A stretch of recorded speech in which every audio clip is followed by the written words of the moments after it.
उतावल रजोगुण है, रजोगुण तमोगुण मन के बाहरी दोष हैं। सत्वगुण धैर्य और शांत बुद्धि ये उन दोषों की औषध है और भगवान से मिलाने वाली कुंजी है। जैसे महामृत्युंजय का जप अकाल मृत्यु को टाल देता है और महाराज सूर्य चक्र की 1.5-2 मिनट साधना स्वास्थ्य में 4 चांद लगा देती है।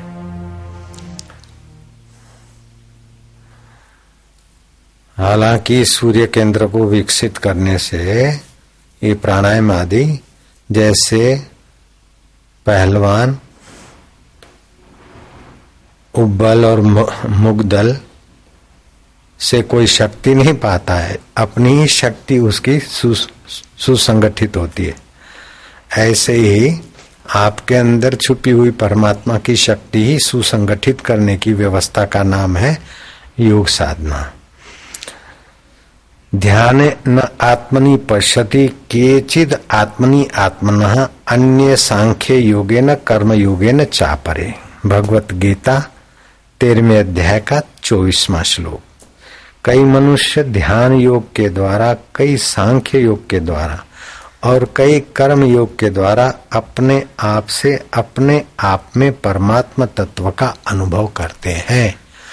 अगर अपने मनुष्य जीवन में परमात्मा तत्व का अनुभव नहीं किया हम लोगों ने तो बहुत बड़ी हानि हुई, क्योंकि इतर योनियां तो पाप कर्म का फल नीच योनियों को भोग कर मनुष्यता के तरफ आ रहे, और मनुष्य जीवन हम ऐसे ही खाने पीने में, चिंता और महंगाई के जमाने में, तनाव के दिनों में ऐसे ही आटे दाल और मकान और टैक्स और उसमें खोपरी खलास कर दिया तो मनुष्यता हमारी खत्म हो जाएगी आयुष्य, और हम फिर 84 के चक्कर में नीचे यात्राओं में चले जाएंगे। तो पशु तो उन्नत हो रहे हैं, मनुष्यता के तरफ आ रहे हैं, और हम मनुष्य जीवन नष्ट करके फिर 84 में चले जाएंगे। इसलिए बड़ी सावधानी से समय का उपयोग करना चाहिए। बड़ी तत्परता से अपने समय को सुख के सारभूत आत्मा के तरफ लगाना चाहिए। ध्यानेन आत्मनि पश्यति केचिद आत्मनि आत्मना अन्य सांख्य योगेन कर्म योगेन चापरे। कई मनुष्य ध्यान योग के द्वारा उस परमात्मा स्वरूप का ध्यान करते, चिंतन करते आत्म परमात्मा के सुख का अनुभव करते। कुछ लोग सांख्य योग के द्वारा और कई कर्म योग के द्वारा। आप धंधा व्यापार नौकरी करो लेकिन उसमें योग को मिला दो। सुनाई पड़ता है आपको? हाँ। तो कर्म तो करें, लेकिन कर्म में योग कैसे मिले? कि कर्म को योग बनाना है तो अपने चित्त में समता की प्रधानता दो। जया जयो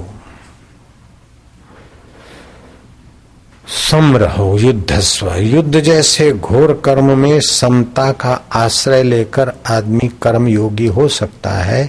तो आप ऑफिस, दुकान अथवा घर के रसोई घर में भी समता का आश्रय लेकर कर्म को योग बनाकर अपने चित्त में परमात्मा प्रसाद प्रकट कर सकते हैं।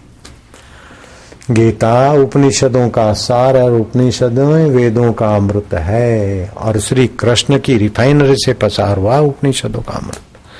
तो कर्म के द्वारा, कोई सांख्य योग के द्वारा, अर्थात ये शरीर पंच भौतिक है, ये 5 विषय हैं संसार के। देखना, सूंघना, चखना, सुनना और स्पर्श करना, ये 5 ही प्रकार के इंद्रियों के सुख हैं।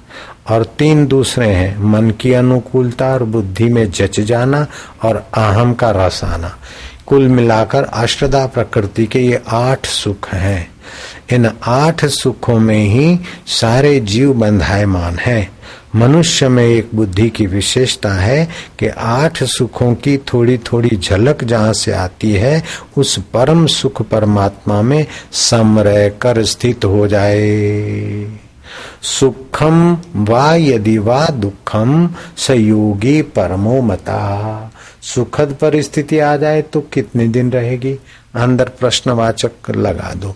इसलिए सुख में डूबो मत, सुख का मजा लीजिए, सुख के भोक्ता मत बनिए।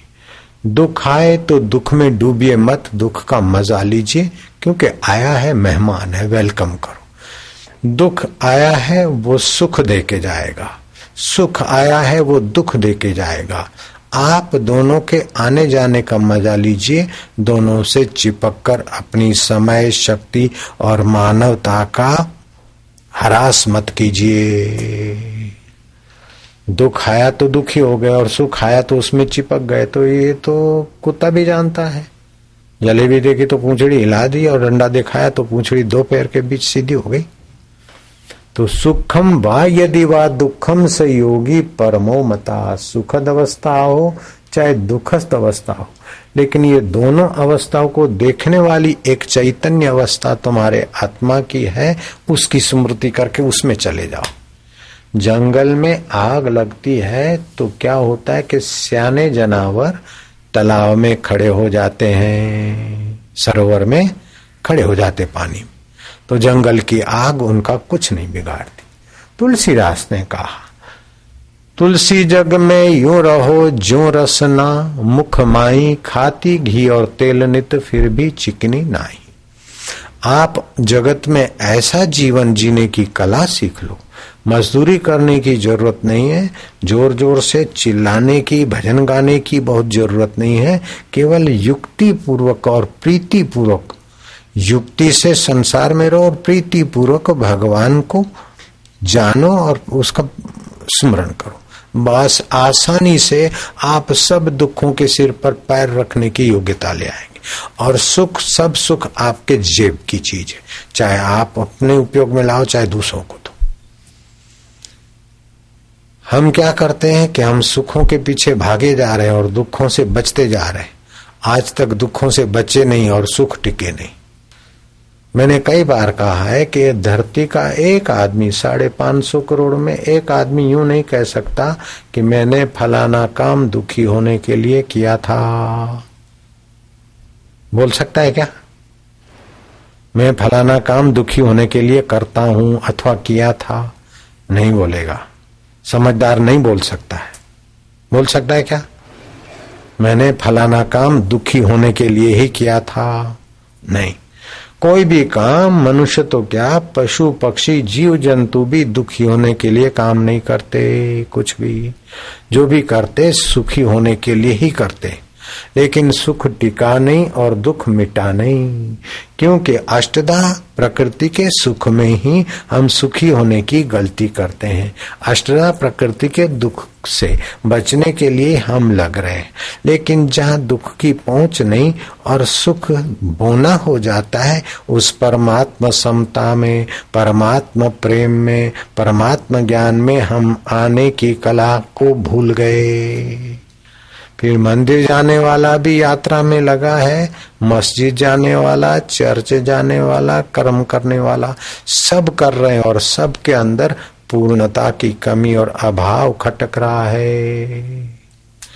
एक भूला दूजा भूला, भूला सब संसार, बिन भूला एक गोरखा जिसको गुरु का आधार। गुरु माना कान फूंक दिया, उसका नाम गुरु नहीं। गुरु माना जो आपको लघु परिस्थिति से, लघु समझ से, लघु जीवन से उन्नत कर दे।